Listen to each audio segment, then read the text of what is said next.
नमस्कार, मैं रश्मि खेड़ीकर। नवभारत में आप सभी का बहुत बहुत स्वागत है। रियल एस्टेट को लेके आजकल काफी लोगों में कंफ्यूजन होता है, कहाँ इन्वेस्टमेंट करें, फ्लैट्स खरीदे, प्लॉट्स खरीदे। इन सारे कंफ्यूजन को दूर करने के लिए आज हमारे साथ वाइब्रेंट विदर्भ में माय एसेट इंफ्रा के डायरेक्टर मोतीलाल जी चौधरी है। सर, आपका नवभारत में बहुत बहुत स्वागत है। फिलहाल तो सर हम देखते हैं कि पूना मुंबई की बात करें, रियल एस्टेट को लेके पूना मुंबई की बात करें, विदर्भ की बात करें, वहां के लोग इन्वेस्टमेंट के तौर पे बहुत जागरूकता आजकल लोगों में आ रही है। तो विदर्भ में क्या सिचुएशन है? नमस्कार, मैं डॉक्टर मोतीलाल चौधरी। अ, जैसे कि आपने मुझे पुणे, मुंबई और नागपुर मतलब ये दोनों तीनों के बीच में कंपैरिजन की बात कही, हम्म। तो हमने ये देखा है कि मुंबई जिस हिसाब से ग्रो किया है हम्म। और मुंबई के बाद में हमने देखा कि पुणे ग्रो किया। एक्चुअली देखा जाए तो पुणे में पहले इंडस्ट्रियल डेवलपमेंट आई। एक पिंपरी चिंचवड़ करके एक इंडस्ट्रियल एरिया था, हाँ। वहाँ कुछ इंडस्ट्री आई और उसके बाद में पुणे का डेवलपमेंट शुरू हुआ। और उसके बाद फिर वहाँ हमने देखा कि IT industry I. IT industry I तो एजुकेशन हब भी साथ साथ में आ गया।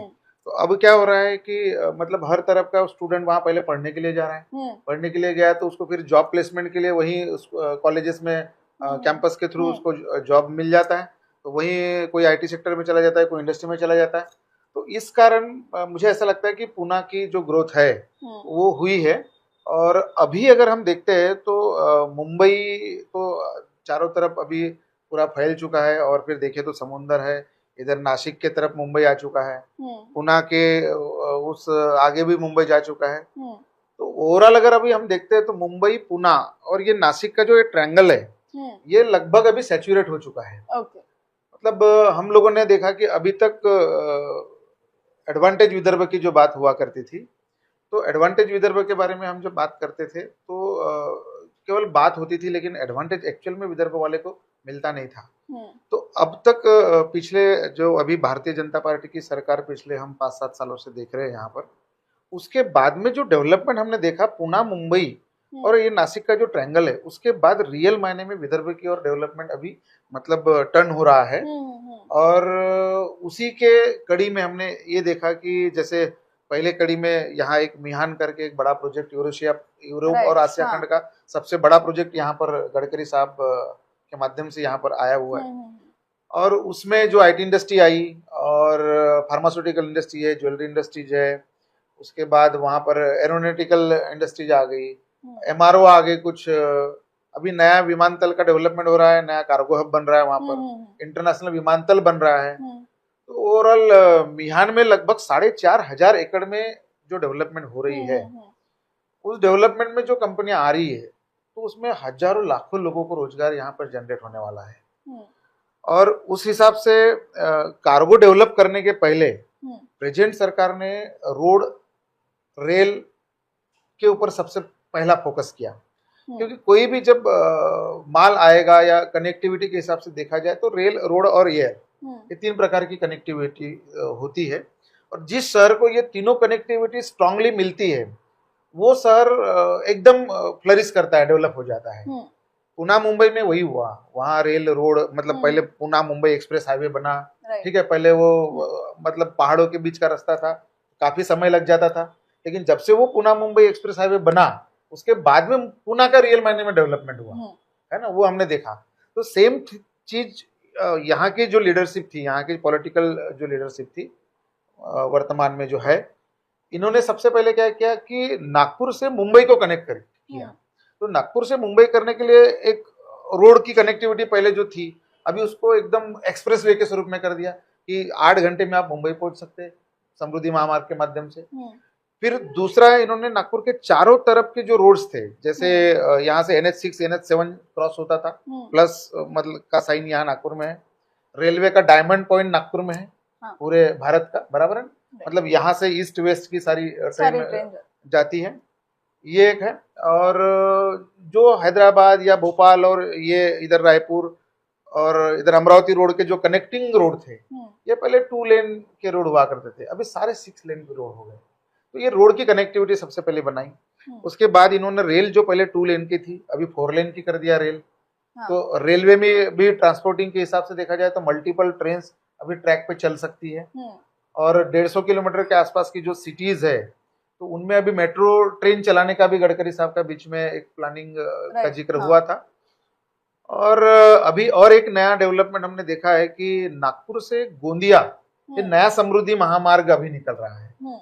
तो ये नए समृद्धि महामार्ग से जामठा चौक मतलब गौसी मानापुर चौक से इसका 0 पॉइंट शुरू होता है और इधर से वरोड़ा रुई मतलब पांजरी पेवठा जो इधर हुड़केश्वर रोड से उमरेड रोड को क्रॉस करते हुए इधर भंडारा की और गोंदिया को कनेक्ट करता है। भंडारा के पहले एक रूट चंद्रपुर की तरफ वरोरा में कनेक्ट होता है, एक रूट भंडारा के पहले जाकर के गढ़चिरौली की तरफ जाता है और फिर एक रूट साकोली रोड पे वहां कनेक्ट हो रहा है बेलगांव के पास, और फिर भंडारा के पहले एक रूट गोंदिया रावणवाड़ी के पास कनेक्ट होता है बालाघाट के पहले। तो इस समृद्धि से नए समृद्धि से क्या हो रहा है कि मध्य प्रदेश मतलब बालाघाट रोड पे वहां कनेक्ट हो रहा है तो मध्य प्रदेश, इधर साकोली रोड पे कनेक्ट हो रहा है तो छत्तीसगढ़, और इधर तेलंगाना और आंध्रा जो गढ़चिरौली और चंद्रपुर रोड की तरफ जो कनेक्ट हो रहा है। तो इन्होंने क्या किया कि अभी ये दोनों समृद्धि के माध्यम से एक पहला पुराना जो समृद्धि महामार्ग था उसके माध्यम से मुंबई पुणे को कनेक्ट करके महाराष्ट्र के जितने मेजर डिस्ट्रिक्ट्स है सबको कनेक्ट किया। दूसरा जो समृद्धि अभी जो नया बन रहा है जिसका डिमार्केशन हो चुका है, लैंड एक्विजिशन लगभग अभी कंप्लीट के तौर पर है और टेंडर्स भी निकल चुके हैं, अभी जल्दी 2-4 महीने में गवर्नमेंट काम शुरू करेगी। तो ये समृद्धि के माध्यम से उन्होंने क्या किया, ये 4 स्टेट को कनेक्ट किया, मतलब एमपी, छत्तीसगढ़, तेलंगाना और आंध्रा। तो ये नागपुर से जो ये चारों स्टेट के बॉर्डर के पास के जो बड़े शहर है ये इनका जो क्राउड है ये नागपुर से इजीली कनेक्ट हो जाएगा, है ना। बराबर। तो रियल मायने में अब हम देखेंगे, अब तक के विदर्भ का डेवलपमेंट हम कागजों पे जिक्र करते थे, लेकिन अभी रियल मायने में ये जमीन पे दिखने लगेगा। और इस कड़ी में मैं ये कहूंगा कि आज सही मायने में विदर्भ में नागपुर एक ऐसा लोकेशन है कि एक्चुअली इसको भारत का केंद्र बिंदु तो माना गया है, लेकिन एविएशन इंडस्ट्री पे दुनिया का सेंटर माना गया है। अच्छा, दुनिया का सेंटर माना गया है। हाँ, बहुत बड़ी बात। क्योंकि आज नागपुर के आसमान के ऊपर से नियर अबाउट 1600 से 1800 इंटरनेशनल फ्लाइट जाती है। मतलब यहाँ के आसमान के ऊपर से जाती है, लेकिन वो यहाँ लैंड नहीं हो पाती या यहाँ बेसिक इंफ्रास्ट्रक्चर वो रेडी नहीं है इस कारण। तो ये जब इंटरनेशनल एयरपोर्ट यहाँ बन जाएगा ना, तो ये लगभग सारी की सारी फ्लाइट यहाँ लैंड करेगी और यहाँ से टेक ऑफ करेगी। ये विजन है नागपुर का। तो अभी जीएमआर कंपनी को इसका टेंडर मिल चुका है नए इंटरनेशनल विमानतल का। तो लगभग अभी 1-8 महीने में जीएमआर इसका काम शुरू कर रही है। तो जब इंटरनेशनल एयरपोर्ट बन जाएगा तो यहाँ 50 प्लेन पार्किंग में और 50 प्लेन मतलब एयरपोर्ट पे ऐसा 100 प्लेन का पार्किंग कैपेसिटी नागपुर एयरपोर्ट का होगा। इतना बड़ा नागपुर का विमानतल भव्य दिव्य होने वाला है।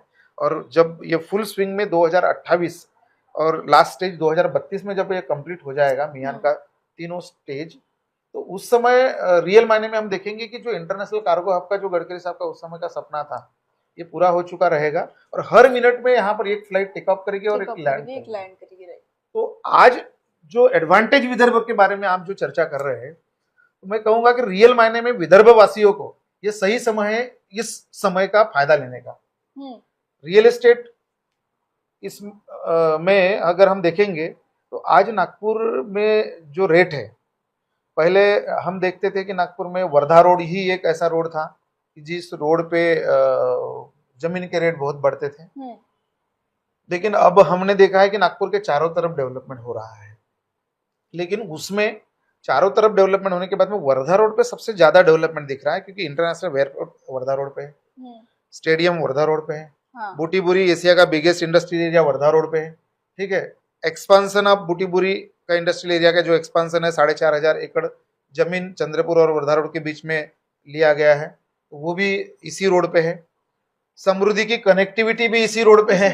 तो इस कारण सारा डेवलपमेंट जब इस रोड पे है, तो इसलिए इस रोड के सराउंडिंग में जो रहने वाले लोग हैं या जिनकी प्रॉपर्टी है उनको जबरदस्त एडवांटेज यहाँ पे मिलेगा वाइब्रेंट विदर्भ में। लेकिन सर लोगों का ये कल हम बोलते कि सौरे मतलब उनको फ्लैट्स लेने हैं या लेआउट्स में किस तरह उनकी ज्यादा डिमांड रहती है आज?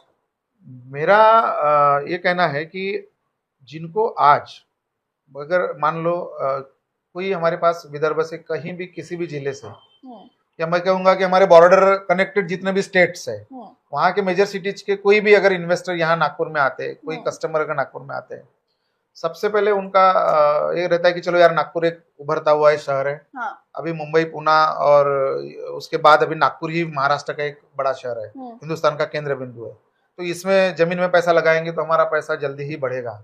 ठीक है, तो बहुत सारे इन्वेस्टर 3 प्रकार के लोग हमारे पास में आते हैं, जो आते हैं कस्टमर। तो एक तो पहला होता है कि जिसको खुद घर बनाना है, आज तुरंत रहना है, वो एक व्यक्ति हो गया। एक हो गया कि कमर्शियल पॉइंट ऑफ व्यू से कि चलो यार आज खरीद लूं, या खरीद करके मैं 2-4 साल वेटिंग है मेरे पास, 2-4 साल में मैं खुद का घर बना लूं। ठीक है, एक तुरंत रहने वाला हो गया, एक 4-5 साल के वेटिंग वाला हो गया, और एक आधा लॉन्ग इन्वेस्टमेंट के हिसाब से आता है कि चलो अभी एफडी और आरडी या कहीं म्यूचुअल फंड या शेयर मार्केट में पैसे लगाने के बजाय मैं मान लो रियल एस्टेट में एक आधा जमीन का टुकड़ा एक अच्छे शहर में मैं खरीद करके रख लूं। तो ऐसे लॉन्ग टर्म के हिसाब से भी कोई व्यक्ति इन्वेस्टमेंट करने के लिए आते हैं। तो एक 3 प्रकार के इन्वेस्टर होते हैं। तो उसमें मैं ये कहूंगा कि जिसको आज तुरंत रहने का अगर प्लानिंग है कि चलो यार 2-4-6 महीने में, साल भर में मुझे रहना है, उसके हिसाब से मुझे नागपुर में प्रॉपर्टी खरीदना है, तो उस व्यक्ति ने फ्लैट में आना चाहिए। हाँ, मतलब रेसिडेंशियल पॉइंट ऑफ व्यू में फ्लैट में लाना चाहिए। कोई अगर कहता है कि मैं हाँ, मतलब रेसिडेंशियल पॉइंट ऑफ व्यू में फ्लैट में लाना चाहिए। कोई अगर कहता है कि मैं इन्वेस्टमेंट पॉइंट ऑफ व्यू से मैं अगर कंस्ट्रक्टेड प्रॉपर्टी में पैसा डालूं, मैं कहूंगा कि मत डालिए, क्योंकि कंस्ट्रक्टेड प्रॉपर्टी में उसकी ग्रोथ जो है उसकी ज्यादा नहीं मिलेगी। उसके बजाय आप सिटी से नियर बाय में जो अगर लेआउट के कोई प्रोजेक्ट है जिसमें एनएमआरडी सैंक्शन हो, रेरा अप्रूव्ड हो, और डेवलपमेंट के सारे जो एनएमआरडी के रूल्स के हिसाब से डेवलपमेंट किया गया हो, ऐसे डेवलपर के पास आकर के अगर आप प्लॉट में अगर इन्वेस्टमेंट करते हैं तो उसको ज्यादा मतलब रिटर्न मिलेगा। हाँ, तो हम लोगों के पास में ऐसे सभी प्रकार के प्रोजेक्ट हम रखते हैं। My asset infra, my group पिछले 9 साल में हम लोगों ने जो काम किया है नागपुर में, तो जहाँ डेवलपमेंट है, जहाँ अभी बड़े बड़े ब्रांड आ चुके हैं, गोदरेज यहाँ पर आया है, बाकी कल्पतरू से लेकर के और मल्टीनेशनल कंपनी के बड़े ब्रांड भी यहाँ पर अभी आ रहे हैं। इनकी बहुत बढ़ी हुई कीमतें रहती है इन ब्रांडों की, क्योंकि इनके खर्चे बहुत है, अमाप खर्चे, और उसके कारण अल्टीमेट प्रोडक्ट की कॉस्ट उनकी ज्यादा होती है। तो हम लोग क्या किए हैं, हम लोग लोकल ब्रांड होने के कारण हम लोग खुद ही परचेसर है, मतलब लैंड खुद खरीदी करते, खुद सैंक्शन करते, खुद डेवलप करते और खुद ही मार्केटिंग करते हैं। ठीक है, तो मतलब एक खिड़की योजना जैसे गवर्नमेंट की होती है, तो वैसे एक ही प्रीमाइसेस में ये सारी चीजें होने के कारण हम जो प्रोडक्ट लोगों को अवेलेबल करा के देते हैं तो एकदम रिजनेबल में होता है। मार्केट रेट से मैं कहूंगा कि एक 300-400 रुपए पर स्क्वायर फीट से हमारी जो प्रोडक्ट है वो लोगों को हम सस्ते रेट में उपलब्ध करा करके देते हैं। और आज my assets infra my group ने लगभग पिछले इन 7-8 सालों में हमने 30 प्रोजेक्ट इस शहर में के आजू बाजू में हमने दिए। उसमें हमारे कंस्ट्रक्शन के प्रोजेक्ट हमने नागपुर मनीष नगर का जो सबसे हॉटेस्ट एरिया है, यहाँ पर भी हमने कंस्ट्रक्शन के प्रोजेक्ट बनाए। खामला एरिया में भी कंस्ट्रक्शन का प्रोजेक्ट हमारा कंप्लीट हो चुका है। अभी जल्दी हम लोग न्यू खापरी जो मिहान के सामने वाला एरिया है, वहाँ कंस्ट्रक्शन का एक 2 BHK का फ्लैट स्कीम हम अगले 15 दिन में लॉन्च कर रहे हैं। और लेआउट में हमने काफी बड़ी मात्रा में यहाँ पर लोगों को प्लॉट्स दिया है, और हमें खुशी होती है कि हमारे देखते ही मतलब 3 साल में लोगों के रेट 3 गुना तक हो गए। अरे बाप रे, 3 साल में 3 गुना तक हो गए। 3 साल में? हाँ, मतलब हमने लोगों को 1200 रुपए के आसपास में, मान लो रिंग रोड के आसपास में प्रॉपर्टी दी। हमारा एक माई सिटी करके प्रोजेक्ट है जिसमें 7 फेज हमारे कंप्लीट हो चुके हैं, अभी 8वां फेज हम लोग शुरू किए हुए हैं। तो रिंग रोड टच प्रोजेक्ट है, ली मेरिडियन होटल के जस्ट पीछे है। तो उसमें हमने लोगों को शुरुआत में 1190 रुपए से प्लॉट दी मैडम, अभी 3000 रुपए प्लस में वहां पर प्लॉट है। मतलब नियर अबाउट 3 गुना के आसपास में वहां पर रेट हो गया। हमने गोदरेज का प्रोजेक्ट बेसा घोगली रोड पे आया, उसके बगल में हमने 1200 रुपए में लोगों को प्लॉट दिए, आज वहां 5000 रुपए की रेट। तो हम हैप्पी है कि हमारे कस्टमरों को हमारे रहते हुए 3-4 सालों के अंदर में 3 गुना 4 गुना रेट मिल रहे हैं। और ऐसे ही नियर बाय में हमारे प्लॉट के काफी सारे ऑप्शंस आज हैं। अभी हमने रिसेंट में फार्मलैंड का भी ऑप्शन दिया कि लग्जरियस सेगमेंट में कुछ लोग चाहते कि सिटी के थोड़ा सा नियर में फार्म हाउस भी हो खुद का मैं लग्जरियस ये हो। पूछने वाली थी कि जी इतने सारे क्लाइंट्स आपके पास आते हैं, तो वो क्लाइंट्स का डिमांड क्या रहता है कि मतलब सिटी के बीच में चाहिए या सिटी के बाहर चाहिए? और आपको मुझे लगता है 9 साल, शायद 9 साल हो 9 गए, साल। इतने सालों में मतलब तब से लेके मतलब हम फास्ट ट्रेंड का ये है, हर ट्रेंड बदलता रहता है। जी जी। फिर लोगों के डिमांड भी आजकल हम देखते हैं कि लेआउट्स में भी वो लग्जरियस क्या है, क्या है, ये भी बताना पड़ता है। तो ऐसे में लोग सिटी में रहना पसंद करते हैं, बाहर रहना पड़ते हैं, क्या डिमांड रहता है लोगों का? एक्चुअली हमने देखा, देखो क्या होता है कि आपने सही कहा कि कुछ लोग डेवलपमेंट देखते हैं और सिटी में रहना कि बाहर रहना, ये इसमें भी कुछ लोग सोचते हैं। तो हमने एक देखा कि बहुत सारे लोग तो इस ये दोनों चीज़ों में कन्फ्यूजन रहते हैं। बहुत कंफ्यूज रहते क्योंकि हैं। सेल्स वाले जो लोग होते हैं ना, हम्म। ये जब मार्केट में इनको मिलते हैं तो ये सेल्स वाले लोग कंफ्यूज कर देते हैं, क्योंकि अगर किसी की प्रॉपर्टी सिटी के पास में नहीं है हम्म। तो दूर प्रॉपर्टी है, तो वो कहता है कि ये मेरी प्रॉपर्टी सबसे बेस्ट है। ओके। मतलब सेल्स टीम जो होती है अलग अलग कंपनियों की, तो उनके वजह से बायर जो है थोड़ा सा कंफ्यूज होता है।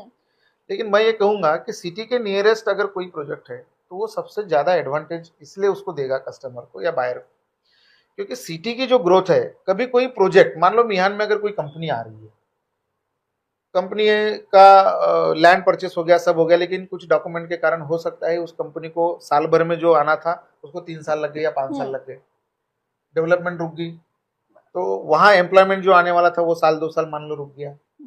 तो उसके नियर बाय में अगर कोई प्रोजेक्ट वहां पर है तो वो डेवलपमेंट के आधार पर हो गया। बिल्कुल।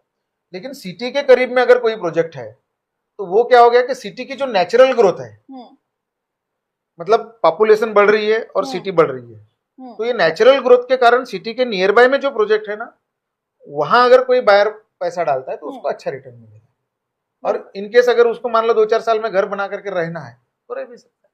सर, हमारे कंपनी का यूएसपी क्या है? हम लोगों का क्या है, एक तो my assets infra, my MAI, my assets infra मतलब MAI, माई, माई मतलब त्याला आपण मराठीत म्हणतो आई, है ना, आई म्हणजे हमने एक इमोशंस से हमारी कंपनी का निर्माण किया है।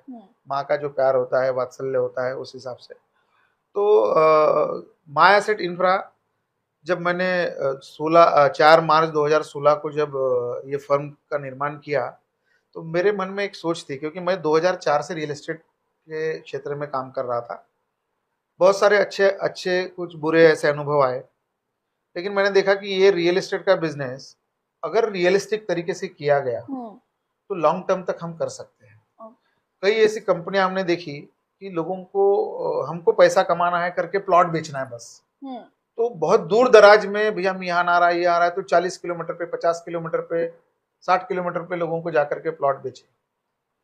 अगर 2-4-5 साल बाद, अब क्या है, बाहर का बायर है, उसको पता नहीं कि शहर का डेवलपमेंट कहाँ जा रहा है, कैसा हो रहा है, क्या हो रहा है, उसने किसी सेल्समैन के ऊपर भरोसा किया और पैसा लगाया, कंपनी के मालक को ना देखा, ना प्रोडक्ट देखा, ना कुछ। ऐसे बहुत सारे ब्लाइंडली फेथ करके लोग किसी के भरोसे पे पैसा डाल देते थे। लेकिन 5 साल बाद अगर वो बायर ये कहता है कि भैया अगर मुझे प्लॉट की कीमत अभी बढ़ी है या मुझे पैसे की जरूरत है, मेरा प्लॉट बेचना है, तो उस वक्त उसको मतलब वो सेल नहीं मिलता, क्योंकि वहां तक 30 किलोमीटर 40 किलोमीटर तक अभी तक डेवलपमेंट गया ही नहीं है। तो उस व्यक्ति ने, हो सकता है कि उस वक्त प्लॉट खरीदी करने के लिए किसी ने अपने बच्चों की पढ़ाई का सपना रखा हो, किसी ने हो सकता है कि अपनी बेटी की शादी के लिए वो प्लॉट खरीदा हो, कि यार चलो ये आज मैं प्लॉट खरीद करके रखूं, कल 2-4 गुना हो जाएगा, तो मेरी बेटी 15-18 साल की हो जाएगी तो मैं उसका शादी में पैसा खर्चा करूंगा प्लॉट बेच करके। मेरा ये समझना है कि कहीं ना कहीं उस व्यक्ति का, अगर हमने वो प्लॉट नहीं बेच पाने, मतलब बेचने के लिए अगर नहीं सपोर्ट किया, नहीं बेच पाए, तो उसका सपना टूट जाता है। शायद वो व्यक्ति उस वक्त हमको कुछ बोलेगा नहीं, लेकिन दिल दुखेगा उसका। बिल्कुल। तो जब दिल दुखेगा ना, तो हम कितना भी अच्छा करने की कोशिश करेंगे, हमारा अच्छा नहीं हो सकता। राइट। तो जब मैं खुद का काम करने का सोचा, तो मेरे दिमाग में ये चीज बहुत थी कि नहीं यार, मैं रियल एस्टेट का काम रियलिस्टिक तरीके से ही करूंगा। कि अगर मेरे कस्टमर ने 5 साल बाद अगर बोला कि मोतीलाल जी यार, मैंने आपके इस माई सिटी में प्लॉट खरीदा है, मुझे मेरे बेटे के लिए एजुकेशन के लिए पैसा लग रहा है, कृपया प्लीज बेचने के लिए मदद करिए ना, तो मैं छाती ठोक करके, आंखों में आंखें डाल करके बिल्कुल उनसे बात करना चाहिए कि साहब मुझे 2 महीने का टाइम दो, मैं मेरे सेल्स टीम के माध्यम से आपका प्लॉट बेच देता हूँ। तो ये कॉन्फिडेंस कब आएगा, जब सही में मैं सिटी के नियर बाय में काम करूंगा, नियर बाय में प्रोडक्ट दूंगा तब। और मुझे आज गर्व होता है कि माई एसेट्स इंफ्रा के माध्यम से माई ग्रुप ने जो प्रोडक्ट हमने 2016 से लोगों को दिए हैं, उसमें अभी 2016 से लेकर के अभी 8-9 साल का ही पीरियड हुआ है, बहुत शॉर्ट स्पैन हुआ है, लेकिन इनमें हम लोग किसी को 2 गुना, किसी को 3 गुना, किसी को 4 गुना रेट उनके उस लेआउट में बढ़ गए हैं। और हमने काफी सारे कस्टमर्स के प्लॉट रीसेल भी करवाए हैं। मतलब उन्होंने अगर बोला कि भैया बेच के दो, तो हमने बेच के भी दिए हैं। तो हमें खुशी है कि हमारे पास में रिपीटेड कस्टमर भी काफी सारे आ रहे हैं। सर ये बहुत बड़ी बात है कि इतने कम समय में आपने जो ट्रस्ट कमाया है लोगों का, और वो रिपीटेड कस्टमर भी आप बोल रहे हैं, ये बहुत बड़ी बात है कि इतने कम समय में इतना करना, और इसमें ट्रस्ट बहुत जरूरी होता है। अभी हमारे हर लेआउट में अगर कोई नया प्रोजेक्ट अगर हम लॉन्च करते हैं, तो मुझे खुशी होती है कि नियर अबाउट 10% लोग तो रिपीटेड होते हैं। अरे बाप रे। और विदाउट एनी एडवर्टाइजमेंट, हम लोगों का कहीं ऐसी बड़ी मीडिया में या कहीं हम होर्डिंग्स और ये नहीं लगाते। वो मिनिमम खर्च हम ये करते, वो एडवांटेज हम क्लाइंट्स लोगों को बांट देते हैं। तो माउथ टू माउथ पब्लिसिटी के माध्यम से ही हमारा क्लाइंट बेस बढ़ जाता है। क्या बात है, आजकल इतने सोशल मीडिया सब करने के बाद ये बहुत बड़ी बात है। सर इतने हम विदर्भ में है, विदर्भ में नागपुर से बाहर के कितने लोग हैं, मतलब नागपुर और नागपुर के बाहर से? परचेसिंग मतलब ओवरऑल खरीदार में बोल रहे हैं। हाँ, प्रॉपर्टी बायर के हिसाब से देखेंगे तो मैं कहूंगा कि इधर गोंदिया, भंडारा या पूरे विदर्भ से लोग यहाँ पर नागपुर में प्रॉपर्टी खरीदने के लिए आ रहे हैं। लेकिन एक समय था कि पुणे, बॉम्बे के लोग इधर आते नहीं थे, लेकिन अभी पुणे से भी हमारे विदर्भ के कुछ लोग जो अच्छे सेटल हो चुके हैं, बॉम्बे में सेटल हो चुके हैं, या कहीं कुछ एनआरआई अगर कहीं बाहर सेटल हो चुके हैं, वो लोग अभी नागपुर की तरफ आ रहे हैं प्रॉपर्टी खरीदने के लिए। ये एक अच्छा साइन है। सर नागपुर में टाउनशिप के बारे में आपका क्या कहना है? अगर हम पुणे मुंबई जाते तो वहाँ टाउनशिप का बहुत ज्यादा क्रेज है, यहाँ पे टाउनशिप के बारे में? टाउनशिप्स तो चल रही है यहाँ पर, लोग बना भी रहे हैं, लेकिन मैं ये कहूँगा कि यहाँ के लोगों की जो चॉइस है, क्योंकि यहाँ टेबल लैंड बहुत आजू बाजू में सराउंडिंग में अवेलेबल है, तो नागपुर का जो क्राउड है और नागपुर के सराउंडिंग का जो क्राउड है, वो इंडिपेंडेंट घर में ज्यादा इंटरेस्ट रखता है। क्योंकि उसको इंडिपेंडेंट की एक स्वतंत्रता अच्छी लगती है, इसलिए इंडिपेंडेंट प्लॉट में ज्यादा लोग पसंद करते हैं, ऐसा मुझे लगता है। सर एक और बात है कि जब लोग प्लॉट खरीदने आते हैं या उन्हें कुछ आपके यहाँ तो आप बहुत अच्छे से सजेशन देते हैं, तो मैं समझ गई हूँ यहाँ से, लेकिन फिर भी कंफ्यूजन रहता ही है जब हम कहीं खरीदने जाते हैं, प्लॉट्स खरीदने जाते हैं या कुछ रियल एस्टेट के बारे में जानना चाहते हैं, तो लोगों ने क्या ध्यान रखना चाहिए, किस बात की ये रखनी चाहिए? बहुत अच्छा सवाल। ट्रस्ट बहुत जरूरी होता है। अभी हमारे हर लेआउट में अगर कोई नया प्रोजेक्ट अगर हम लॉन्च करते हैं, तो मुझे खुशी होती है कि नियर अबाउट 10% लोग तो रिपीटेड होते हैं। अरे बाप रे। और विदाउट एनी एडवर्टाइजमेंट, हम लोगों का कहीं ऐसी बड़ी मीडिया में या कहीं हम होर्डिंग्स और ये नहीं लगाते। वो मिनिमम खर्च हम ये करते, वो एडवांटेज हम क्लाइंट्स लोगों को बांट देते हैं। तो माउथ टू माउथ पब्लिसिटी के माध्यम से ही हमारा क्लाइंट बेस बढ़ जाता है। क्या बात है, आजकल इतने सोशल मीडिया सब करने के बाद ये बहुत बड़ी बात है। सर इतने हम विदर्भ में है, विदर्भ में नागपुर से बाहर के कितने लोग हैं, मतलब नागपुर और नागपुर के बाहर से? परचेसिंग मतलब ओवरऑल खरीदार में बोल रहे हैं। हाँ, प्रॉपर्टी बायर के हिसाब से देखेंगे तो मैं कहूंगा कि इधर गोंदिया, भंडारा या पूरे विदर्भ से लोग यहाँ पर नागपुर में प्रॉपर्टी खरीदने के लिए आ रहे हैं। लेकिन एक समय था कि पुणे, बॉम्बे के लोग इधर आते नहीं थे, लेकिन अभी पुणे से भी हमारे विदर्भ के कुछ लोग जो अच्छे सेटल हो चुके हैं, बॉम्बे में सेटल हो चुके हैं, या कहीं कुछ एनआरआई अगर कहीं बाहर सेटल हो चुके हैं, वो लोग अभी नागपुर की तरफ आ रहे हैं प्रॉपर्टी खरीदने के लिए। ये एक अच्छा साइन है। सर नागपुर में टाउनशिप के बारे में आपका क्या कहना है? अगर हम पुणे मुंबई जाते तो वहाँ टाउनशिप का बहुत ज्यादा क्रेज है, यहाँ पे टाउनशिप के बारे में? टाउनशिप्स तो चल रही है यहाँ पर, लोग बना भी रहे हैं, लेकिन मैं ये कहूँगा कि यहाँ के लोगों की जो चॉइस है, क्योंकि यहाँ टेबल लैंड बहुत आजू बाजू में सराउंडिंग में अवेलेबल है, तो नागपुर का जो क्राउड है और नागपुर के सराउंडिंग का जो क्राउड है, वो इंडिपेंडेंट घर में ज्यादा इंटरेस्ट रखता है। क्योंकि उसको इंडिपेंडेंट की एक स्वतंत्रता अच्छी लगती है, इसलिए इंडिपेंडेंट प्लॉट में ज्यादा लोग पसंद करते हैं, ऐसा मुझे लगता है। सर एक और बात है कि जब लोग प्लॉट खरीदने आते हैं या उन्हें कुछ आपके यहाँ तो आप बहुत अच्छे से सजेशन देते हैं, तो मैं समझ गई हूँ यहाँ से, लेकिन फिर भी कंफ्यूजन रहता ही है जब हम कहीं खरीदने जाते हैं, प्लॉट्स खरीदने जाते हैं या कुछ रियल एस्टेट के बारे में जानना चाहते हैं, तो लोगों ने क्या ध्यान रखना चाहिए, किस बात की ये रखनी चाहिए? बहुत अच्छा सवाल आपने किया खेड़ीकर जी। मैडम आपको एक और बता दूं हमारे ग्रुप की। हम लोग शहर शहर में जाकर के इसी चीज का कंफ्यूजन दूर करने के लिए कस्टमर अवेयरनेस प्रोग्राम लेते हैं हम लोग। ओके, कस्टमर अवेयरनेस प्रोग्राम मतलब अगर कोई प्रोस्पेक्टिव बायर कहीं किसी कंपनी से अगर प्लॉट खरीदना चाहता है या कोई नागपुर में फ्लैट या कोई भी प्रॉपर्टी में अगर पैसा इन्वेस्टमेंट करना चाहता है तो वो कैसा अवेयर रहना चाहिए, क्योंकि बहुत सारे लोगों को गलत अनुभव भी आए हाँ। जिससे ये बिजनेस में या अच्छे लोगों के नाम भी बदनाम हुए। तो ऐसी नौबत लोगों पे ना आए, क्योंकि लोगों का मेहनत का पैसा होता है। बिल्कुल। तो हम लोगों ने एक कड़ी शुरू करी। मैंने एक बड़ा प्रोग्राम बैतूल में लिया था, एक प्रोग्राम मैंने गोंदिया में किया, एक चंद्रपुर में किया, एक भंडारा में किया, और अभी रिसेंट मेरा 25 तारीख को एक प्रोग्राम हिंगना रोड पे बाकड़े सभागृह में मैं शाम को 7 बजे ले रहा हूँ। 31 तारीख को यहाँ हुड़केश्वर रोड पे मेरा एक कस्टमर अवेयरनेस प्रोग्राम मैं ले रहा हूँ। कंटिन्यू शुरू है। तो वहां हम क्या करते हैं, मतलब हमारा आग्रह नहीं रहता कि आप हम लोगों से प्लॉट खरीदो नहीं खरीदो, लेकिन समाज में अगर हम रह रहे हैं, समाज से अगर हम व्यापार कर रहे हैं और समाज के एक महत्वपूर्ण अगर हम घटक है, तो हमारा समाज के लिए भी एक प्रमुख दायित्व है कि हम जिस सोसाइटी में रहते, जिस समाज में रहते हैं, उस समाज के हमारे जो लोग हैं उनको सही रास्ता दिखाए। अगर हमें वो रास्ता पता है कि हम उस रास्ते से गए तो वहां हमें एक अच्छी चीज मिल जाएंगी, तो वो रास्ता बाकी लोगों को नहीं पता है तो हम उनको बताना चाहिए। यही हमारे संस्कार या हमारी संस्कृति हमको सिखाती है। तो इस चीज को ध्यान में रखते हुए हम लोगों ने कस्टमर अवेयरनेस प्रोग्राम के माध्यम से वो सारी चीजें बताते हैं कि प्लॉट खरीदना है तो क्या क्या डॉक्यूमेंट देखना है। सबसे पहले तो आप देखिए कि वो प्रॉपर्टी किसके नाम से है, ठीक है। फिर उसकी ओनरशिप के पेपर देखिए, 7/12 किसके नाम से क्या है। फिर सैंक्शन देखिए, उसमें एनए है क्या, टाउन प्लानिंग का सैंक्शन है क्या, एनएमआरडी का अप्रूव्ड है क्या, फिर रेरा रजिस्ट्रेशन है क्या, आरएल आया हुआ है क्या उसका, और आरएल आया तो फिर जो डेवलपमेंट का कमिटमेंट एनएमआरडी के साथ में हुआ है उस हिसाब से उसने समय पे वहाँ डेवलपमेंट किया हुआ है किस जगह। ये चीजें उसको देखना है, और ये चीजें अगर क्लियर हो गई तो आग बंद करके उस डेवलपर के पास में उसने पैसे डालना चाहिए। ये बहुत अच्छी बात है कि सर आप अवेयरनेस कर रहे हैं, आप कह रहे हैं हमसे नहीं, लेकिन आप कहीं और से भी खरीदते हैं तो ये खरीदना चाहिए। लेकिन फिर भी मैं पूछना चाहूंगी कि नागपुर में बहुत सारी रियल एस्टेट कंपनीज है, लेकिन लोगों ने आपके यहाँ क्यों आना चाहिए, एसेट इंफ्रा में क्यों आना चाहिए?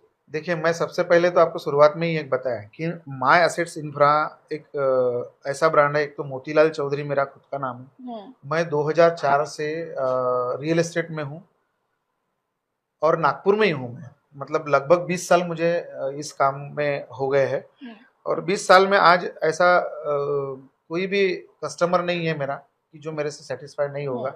ये मेरे लिए खुशी की बात है। फिर माय एसेट इंफ्रा जब मैंने निर्माण किया तो मेरी सोच थी कि रियल एस्टेट का काम रियलिस्टिक तरीके से मैं करूं। तो मैंने बताया कि बहुत सारे 90% लोग जो आज अपने शहर में काम कर रहे हैं, यहाँ पर काम कर रहे हैं, मार्केटिंग के कंपनी के माध्यम से काम करते हैं। मतलब इन्वेस्टर के पैसे होते हैं, वो मार्केट इन्वेस्टर पैसा लगाता है, सैंक्शन कोई और करता है और उसके बाद में मार्केटिंग कंपनी को लोग प्रोडक्ट बेचने के लिए देते हैं। तो वो प्रोडक्ट क्या होता है कि वो 2-3 लोगों के पास से जब वो प्रोडक्ट फाइनल कस्टमर की तरफ चला जाता है तो हर एक का अपना इंटरेस्ट वहां जुड़ता है, और हर एक का जब अपना इंटरेस्ट जुड़ता है तो वो प्रोडक्ट की रेट या प्रोडक्ट की कॉस्ट बढ़ जाती है। माय एसेट इंफ्रा एक ऐसा ब्रांड है कि हम खुद अपनी जमीन अपने नाम से पहले खरीदी करके अपने नाम से उसके डॉक्यूमेंट करेंगे, सैंक्शनिंग करेंगे, और डेवलपमेंट भी अपने इन हाउस टीम के माध्यम से हम करते हैं, और सेल्स भी हम अपनी इन हाउस टीम के माध्यम से। और मतलब सब कुछ आपको एक थाली में, हाँ, एक थाली में सब पूरे पकवान मिल गए आपको, तो कहीं भी कुछ जाने की जरूरत नहीं है। तो एक ही प्रीमाइसेस में जब ये होता है तो उसमें क्या होता है कि कॉस्ट कटिंग हो जाता है, हमारा कॉस्ट बढ़ता है। तो वो मैंने पहले कहा कि 300-400 रुपए कम रेट में हम लोगों को प्रॉपर्टी अवेलेबल करा के देते हैं। मार्केट में अगर कोई जगह पर, जैसे अगर वेड़ाहरी की मैं बात करूं, यहाँ से शंकरपुर वेड़ाहरी, यहाँ अभी जो बाकी लोग जो रेंज में प्लॉट बेच रहे हैं सबके 3,000-3,500 के आसपास में रेट है। माय एसेट इंफ्रा की प्रॉपर्टी जो है हम वहाँ 27,500-2800 रुपए पर स्क्वायर फीट, रिजनेबल भी बहुत है। हाँ, वही मैं कह रहा हूँ आपको। मेरे पास आरएल वाली प्रॉपर्टी मैडम 690 रुपए से मैं आरएल वाले प्लॉट दे रहा हूँ, एनएमआरडी सैंक्शन वाले प्लॉट दे रहा हूँ। अभी रिसेंटली मैं एक नया प्रोजेक्ट लॉन्च किया है पिलका पार में, जो नया समृद्धि महामार्ग नागपुर से गोंदिया की ओर जा रहा है, और उस समृद्धि महामार्ग से जस्ट 200 मीटर पहले घोड़केश्वर रोड पे प्रोजेक्ट है, 12 एकड़ का हमारा प्रोजेक्ट है। मेरा रेरा रजिस्ट्रेशन हो चुका है, डेवलपमेंट चालू है और आरएल वारएल सब आ चुके हैं। इतना सुंदर लोकेशन है, मैं लोगों को गारंटी से कह सकता हूँ कि इस लोकेशन में अगर आपका इन्वेस्टमेंट का कोई अगर इरादा है, इस लोकेशन में अगर आप प्लॉट खरीदने के लिए अगर आते हैं माई ग्रुप के पास, तो बहुत ही रिजनेबल रेट में केवल 1490 रुपए पर स्क्वायर फीट में मैं residential RL RERA sanction cement roads के साथ में डेवलप प्रॉपर्टी में लोगों को दे रहा हूं। जबकि वही समृद्धि क्रॉस करने के बाद अगर हम आगे जाते हैं तो आज भी कई लोगों के रेट वहां 1500, 1600, 1800 रुपए उधर बाहर में जा चुके हैं। मैं उसके काफी पहले लोगों को 1500 के अंदर में प्रॉपर्टी दे रहा हूँ। तो इसलिए मैं चैलेंज के साथ में कह सकता हूँ कि एक बार प्रॉपर्टी खरीदने के पहले हमारे सभी लोगों ने, मैं ये कहूंगा कि आप 4 जगह जरूर घूमिए, वेरीफाई करिए, लेकिन एक बार माय एसेट्स इंफ्रा में जरूर आइए, यहाँ के डॉक्यूमेंट वेरीफाई करिए, यहाँ की प्रॉपर्टी देखिए और उसके बाद में निर्णय लीजिए। बिल्कुल, बहुत अच्छी बात है। और सर आज वाइब्रेंट विदर्भ में आपने ये सारे डाउट्स जो है लोगों के क्लियर किए और बहुत अच्छे तरह से क्लियर किए। हालांकि हम किसी कंपनी में जाते हैं तो इतने क्लियर नहीं करते, वो कहते हैं हमारे पास है, लेकिन सर करके आप सबके पास जाइए, लेकिन हमारे पास आइए। और सर बहुत अच्छा अवेयरनेस प्रोग्राम जो करते हैं वो काबिलियत तारीफ है सर। और आज वाइब्रेंट विदर्भ की हम बात कर रहे हैं, तो हमारे कंपनी का किस तरह से योगदान रहा है विदर्भ के इसमें डेवलपमेंट या हमने देखिए मतलब हम लोग देखा जाए तो सोशली भी काफी एक्टिव है। हमारा माई फाउंडेशन करके एक फाउंडेशन भी है, इसके माध्यम से हम लोग हर साल 28 जून को blood donation, health checkup, eye checkup, tree plantation का एक बड़ा कार्यक्रम हम करते हैं। साल भर में बहुत सारी एक्टिविटी करते हैं। तो हम लोग जो सोशल अवेयरनेस प्रोग्राम भी ऐसे करते हैं लोगों को अलग अलग जगह पर जाकर के। तो जैसे अनाथालय में जाकर के कुछ मदद करना है, कोविड पीरियड में बहुत सारे लोगों को हमने जो अन्नदान वगैरह है वो सब हमने किया। तो ये सब जो सारी एक्टिविटी हम अपने बिजनेस के साथ साथ में अपनी सोशल रिस्पॉन्सिबिलिटी का भी निर्वहन जो हम करते हैं, तो इसके माध्यम से कंपनी को हमको पिछले साल इंडियन आइकॉन अवार्ड से मुझे नवाजा गया माय एसेट्स को। और वो दिल्ली में एक बड़ा फंक्शन था, अपना ग्लोबल एक्सीलेंस फोरम के माध्यम से। वहां पर इंद्रेश कुमार जी जो आरएसएस के एक बड़े नेता है, उनके थ्रू मुझे वो अवार्ड से सम्मानित किया गया। हमको व्यावसायिक दृष्टिकोण से देखा जाए तो नासिक में ली मेरिडियन होटल में वहाँ हमको महाराष्ट्र उद्योग पुरस्कार से 2023 से सम्मानित किया गया। और मुझे पर्सनली जो सोशल चीज़ों में हम इन्वॉल्वमेंट है पहले से लेकर के, वो पहले से हमारी ये है, मतलब अपने काम के साथ साथ में सोसाइटी के लिए भी कुछ करो। हमारे गांव में हमने एक स्कूल खोली है जिसका सीबीएसई पैटर्न पे हम एजुकेशन देते हैं लोगों को। केवल 4-5 हजार रुपए वार्षिक फीस में हम लोगों को एजुकेशन देते हैं। 250 बच्चे हमारे स्कूल में पढ़ने के लिए आते हैं। तो ऐसी बहुत सारी एक्टिविटी हम करते हैं जो आज छोटे से इंटरव्यू में बताना शायद मुझे पॉसिबल नहीं है। तो ये सब जो काम हम करते हैं उस काम को ध्यान में रखते हुए मुझे 2023 में मुंबई के एक बड़े होटल में, होटल हयात में डॉक्टरेट के माध्यम से भी मुझे सम्मानित किया गया। क्या बात है सर।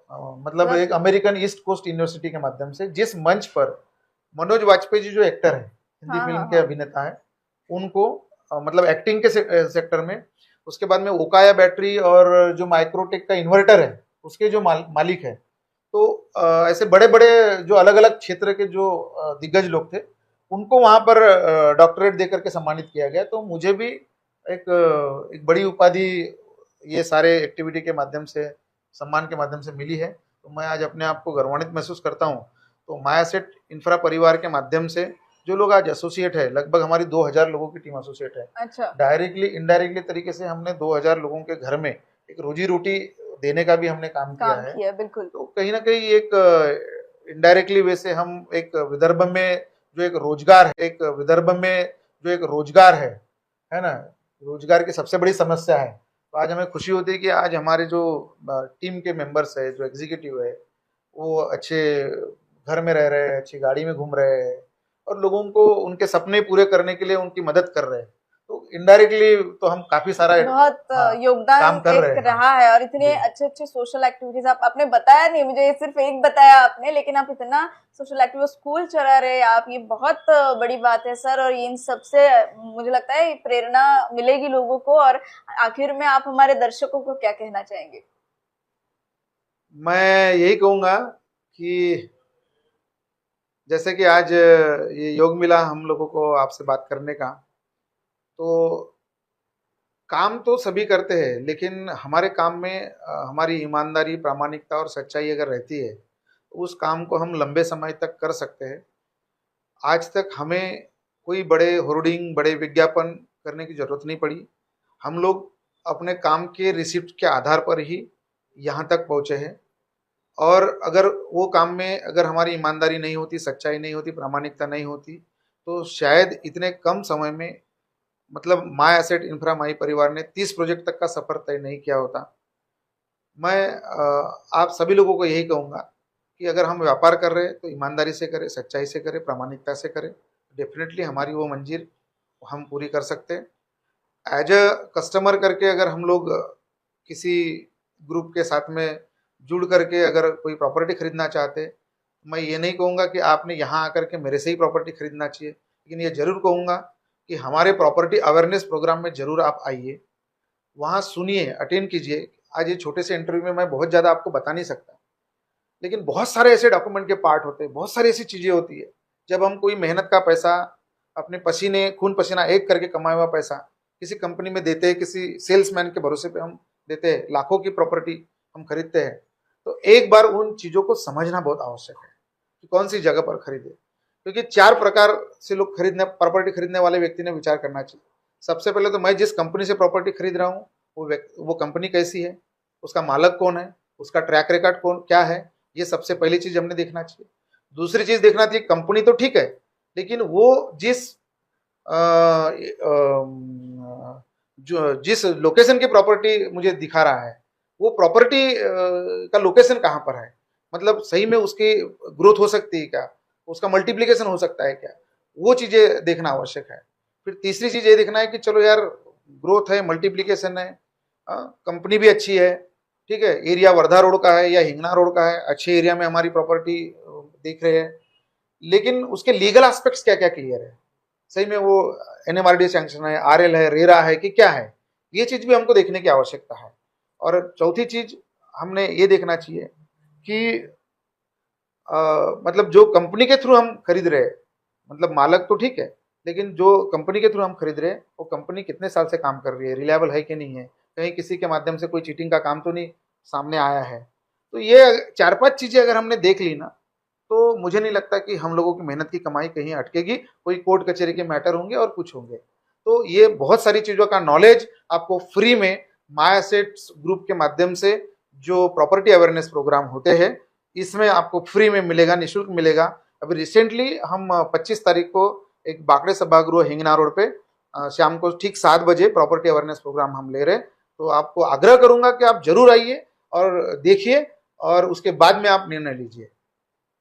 बिल्कुल sir, thank you so much आज हमारे साथ जुड़ने के लिए, नवभारत के साथ जुड़ने के लिए। आपने जिस तरह से वो लोगों के डाउट्स जो थे वो एक इसमें ही क्लियर कर दिए है, लेकिन आपको और भी डाउट्स होंगे तो आप सर से कांटेक्ट जरूर कीजिएगा। मैं डिस्क्रिप्शन में सर का नंबर या कंपनी की वेबसाइट जो है सब मैं आपको यहाँ पे दे दूंगी। Thank you so much sir Navbharat में जुड़ने के लिए। धन्यवाद आप सभी का, नवभारत का पूरे परिवार का धन्यवाद। बिल्कुल, आप जिस तरह से समाज सेवा कर रहे हैं, मतलब ये काम तो आप कर ही, लेकिन जो समाज सेवा आप कर रहे हैं वो हमेशा ही ऐसे ही करते रहे। आने वाले समय के लिए आपको ढेर सारी शुभकामनाएं और थैंक यू सो मच। तो धन्यवाद। आज हमने माय एसेट इंफ्रा में हम आए हैं और यहाँ से मोतीलाल जी ने जो हमें जो डाउट्स थे वो बहुत अच्छे से क्लियर किए हैं। बहुत सारी बातें रहती है जो एक वीडियो में नहीं हो पाती है, इनके अवेयरनेस प्रोग्राम्स भी होते हैं, इनसे आप वहाँ जाइए, वहाँ जाके देखिए, इनसे कांटेक्ट भी कीजिए और ऐसे ही नई नई स्टोरीज हम आप तक पहुँचाते रहेंगे, इन्फॉर्मेशन हम आप तक पहुँचाते रहेंगे। तब तक मेरे साथ देखते रहिए। कैमरा पर्सन तन्मय के साथ रश्मि गढ़ीकर, नवभारत नागपुर से।